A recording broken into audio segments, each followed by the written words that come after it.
a new concept coming to your high school, well, when it comes to sports, so-called fairness doctrine in trans athletics. Much like diversity, equity, and inclusion is dying because it's not fair, teenage boys competing against teenage girls isn't working these days. For example, this 100-meter dash race in Connecticut. As expected, it is Miller and then Smith. Oof, 11.64. She just broke her own state open record. Yikes. A transgender athlete, Terry Miller, dominated the competition, and that's not a surprise. But there could be a change on the horizon. A federal appeals court now says 4 biological women can sue to keep biological men out of girls' high school sports. And we aren't talking about a federal appeals court in Texas, but the appeals court in Manhattan, relatively speaking, a liberal appeals court. And this couldn't come at a more important time. In 23 states, state laws ban transgender students from participating in sports consistent with their gender identity. Okay, but soon a Biden administration ban on bans will take effect. Never mind the fact that an overwhelming majority of Americans don't support boys playing against girls. That's why Chelsea Mitchell is taking a stand. She's now a college track athlete and with us tonight, along with her lawyer, Christiana Kiefer, senior counsel at the Alliance Defending Freedom. Christiane, good to start with you. Am I right to point out that this is a Manhattan Federal Court of Appeals, not, say, Texas, that's issued this now ruling? Certainly. This is the Second Circuit Court of Appeals in downtown Manhattan. And even they recognize that Chelsea and these other female athletes across the state of Connecticut have been injured. They deserve to have their day in court. They deserve to make their full case under Title IX.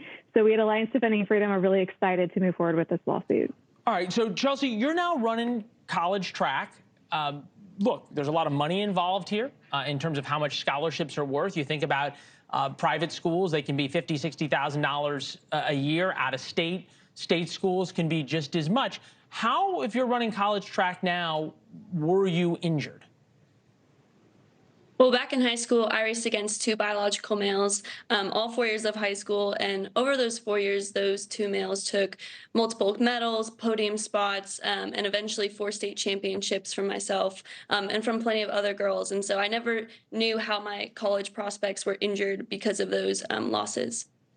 Look, you know, even though you have the same times, it's hard to not be the state champion when you're competing for scholarships against other state champions. Christiana, though, I think about this in terms of track and field.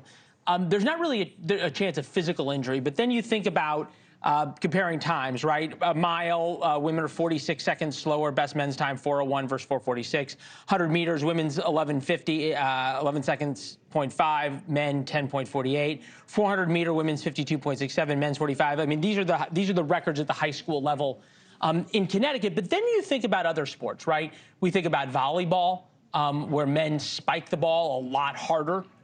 You think about lacrosse, the average men's speed shot, 75 to 85 miles an hour. The average woman, 40 miles an hour. These totally different sports. How is there going to be the difference between the argument of what's fair in terms of running track and whether biological men have an advantage versus what's safe playing a 14-year-old girl versus an 18-year-old boy on a lacrosse field? Well, clearly both are at play when we're talking about why we even have women's sports as a separate category. You know, males have a 10 to 50% performance advantage over female athletes.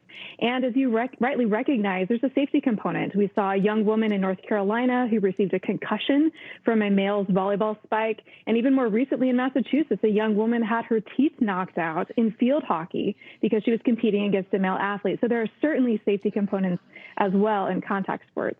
Are you seeing a tide changing here? Absolutely. We're seeing the vast majority of the American public recognize that it is unfair and it's unsafe to force young women like Chelsea to compete against male athletes.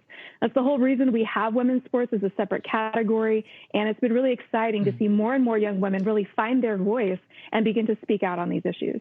Speaking of speaking out, for lack of a better term, Chelsea, you've been on a college campus, typically a fairly liberal place, and at the same time involved in this lawsuit. And I'm wondering if you've gotten harassed, punished in some way, ostracized by, shall we say, the more liberal members of your campus who aren't happy about the stand you've taken.